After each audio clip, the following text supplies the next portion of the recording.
I agree with you, because you've got to invest in the soul of art, not in the sort of commercial side. There's a superficiality that I have art and it's available, but it has to go down to examining Singapore's soul. And Singapore has a soul, much as people say, oh, well, it's a soulless, antiseptic, clinical country. I think, and I completely agree with Matthew, I think there are some wonderful stories to tell if you want to tell them. And getting to that soul is a process.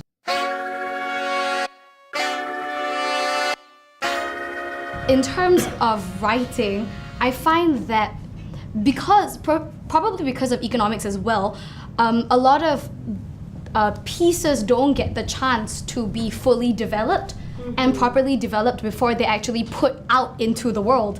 And because of that, quality is diminished. Personally, I find that, especially with a lot of theatre work, some of it, right, it doesn't normally. Shows would go through like a workshop period, and not all of the companies can obviously afford to go through a workshop period over like a couple of years in order to really perfect a story, to make sure that it's the best story you can possibly tell. Instead, some work is rushed out and they go, okay, I want to tell the story, let's just write the story, and then it's put out within like 2-3 months.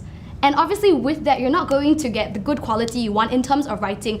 And because of that, you're not going to have the strong characters that you want, especially with the supporting characters as well. So everything kind of just becomes one-dimensional, and everything only feeds a plot rather than feeding characters to really tell a story. But is that, can I ask you this? I mean, I see what you're saying, but is that a Singaporean phenomenon? You think that we have the stories to tell, but we're not capable of delivering the product? Is that? Maybe not Singaporean specifically, but I do think it has got to do with us being a small and young country. There isn't a culture of workshopping work. There isn't a culture of taking your time and having to develop it. Everything has to be put out like now, quickly. We have to see the results really quick. At that time, Cat Les Mis was playing in Singapore, and one of our coach was from Really Useful Company. Okay, you know who owns it. And the second person of that company actually coached me, and he shared with us one thing. If you have seen Les Miserables or Cats at its infancy, you would not want to pay the money you have paid now. And it took them almost 20 years to reach where they are. Tanglin would not be here if it wasn't for Under One Roof. Yeah, okay, so, and to further that... The whole concept of getting to a multiracial, a successful venture where it hit the multiracial,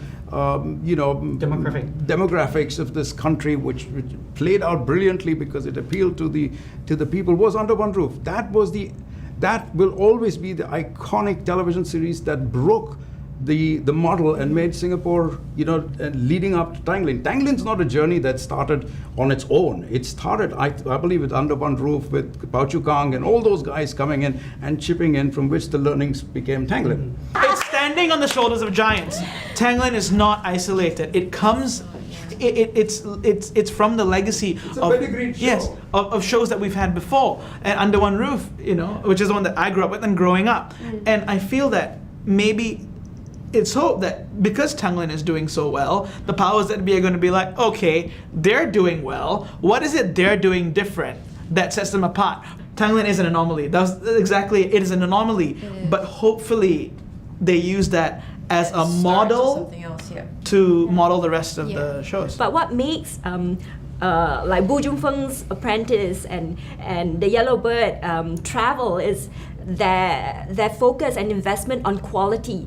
Bu Jun Feng, for instance, he took a long time to actually workshop his script, and I think he took about 2 years to get his script to a level where it's at a stage where he's happy enough to shoot. And even just casting for the main cast, I was at a after screening talk back with Bu Jun Feng, and he said that he took him over a year just to look for that one character, because he actually saw so many people from Singapore, from Malaysia, every single actor around that age group he saw, because it's important to him that the right person is chosen for the role, and that the script is exactly right, and it's that investment in quality which is so important, which makes a difference between something that will travel and that will not. But for Ilo, Bu Jun Feng's Apprentice and Yellow Bird, it is able to travel is precisely not because of a Singapore story. It's because a Singapore story that has the element of human emotions, human relationships that wrote well. And that is precisely the point where I think a lot of television shows here and movies, sometimes they think they hit it, they may have missed it.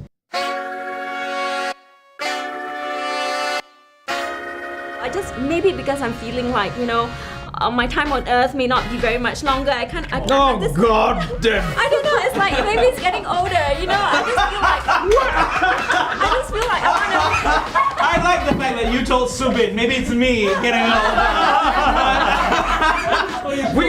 We can do Tales from the Crypt, Singapore. Chinese music? No, I know there's also another. No, that's one of the few things us Indian actors have going for us. Don't you dare take this away from me, Drake. Okay, thank you so much, each and every one of you, for being here. Very valuable points made today. Make sure you catch the rest of Talking Point. Okay, thank you very much, each and every one of you, for today. There were some really valuable points. Make sure you catch the rest of the segments of Taking Flight, Our Singapore Stories. Okay, that's a wrap, everyone.